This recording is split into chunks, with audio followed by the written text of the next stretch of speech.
बालाजान्थिनालि दालाइसा दुलाराय बर' फरायसा आफादा फरायसाफोरखौ बरायनाय आरो मान बावनाय हाबाफारि खुंफुंदों।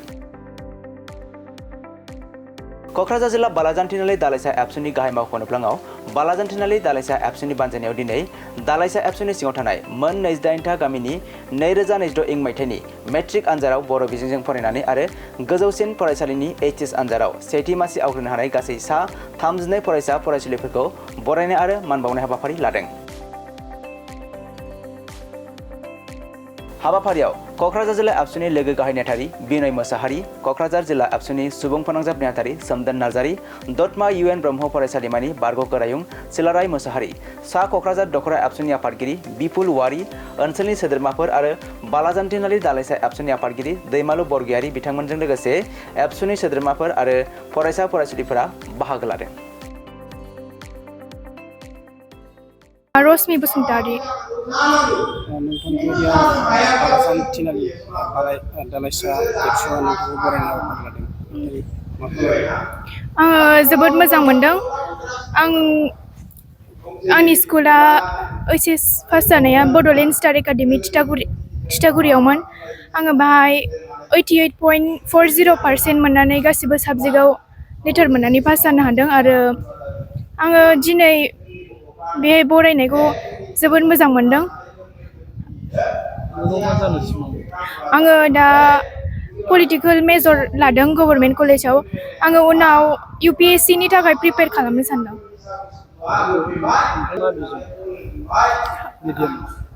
English medium. सिगांबो इंलिश मिडियामखामोन। गामिया दलजरा।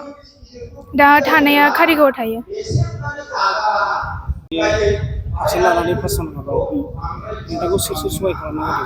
आङो फार्स्टनिफ्रायनो मोजाङै एसेबाबो फरायबोदों आरो आंनि बिमा बिफायाबो बेहाय बिराद सापर्ट खालामदों आरो आङोबो टिचारफ्राबो सापर्ट खालामदों। फोरोंनायफ्रा मोजाङानोमोन आरो गासिबो बिनि सायाव फोरोंनायनि सायाव आरोबाव एक्सट्रा क्लास लाबावोमोन मक टेस्ट बिदि आरो इंलिश स्पिकिं आरो बेजों लोगोसे सेसनेलबो लाबाय थानाय जादों।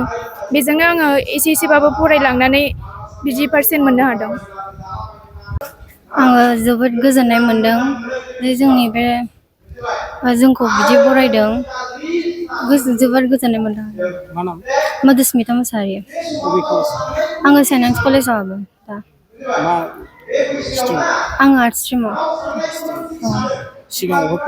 आङो बे लावरिपारा गामियाव थानाय बड'लेण्ड एकाडेमि सिनियर सेकेन्डारि स्कुलाव फरायोमोन। आङो 75 जौखोन्दो।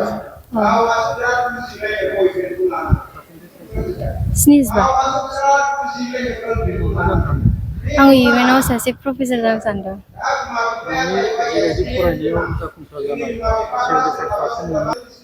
आंनि पेरेन्टसनि मदद दङ। आंनि गामिनि आयंमोन दं। आंखौ हेफाजाब होदों। आंनि न'नि मानसिफोरा गोबां आंजों लोगोआव थाफादों। गोजोननाय दं। जोबोद गोजोननाय दं।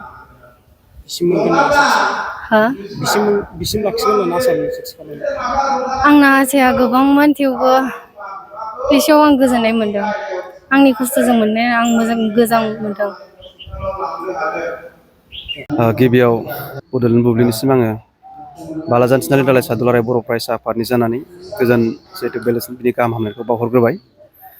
जोङो जे दिनै जोंनि दालाइसा आफादनि सिङाव थानाय जोंनि दालाइसा आफादनि सिङाव 28टा गामि दङ।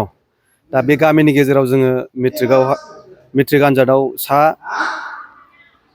15 जे फरायसाफोरखौ जोङो सेथि मासि आवग्रिनो हानायखौ जोङो बरायनो मोनदों आरो बेनिफ्राय HS बा हायार सेकेन्डारि आनजादाव जोङो सा 19 बे फरायसाफोरखौ जोङो बरायनो मोनदों। गासै 32 सा फरायसाफोरखौ जोङो दिनै बरायनाय एबा मान बावनाय हाबाफारियाव हांख्रायनानै लाबोनो हानाय जादों आरो बिथांमोनखौ बरायनो मोननाय जादों। बालाजान्थिनालि दालाइसा आफादनि सिङाव जे एसेबां बेबायदि फरायसाफोर दङ जों माब्लाबा हमस्लाबनो हाया, एखमबा मिथिस्लाबा।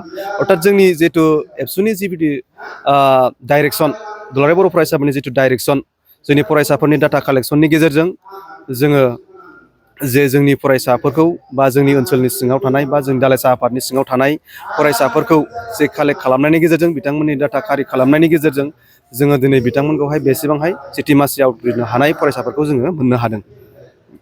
थांनाय बोसोराव जोङो अर्थात बुंनो थाङोब्ला जोङो थांनाय बोसोराव अर्थात बिनिफ्राय जोङो बांसिन मोननो हादों।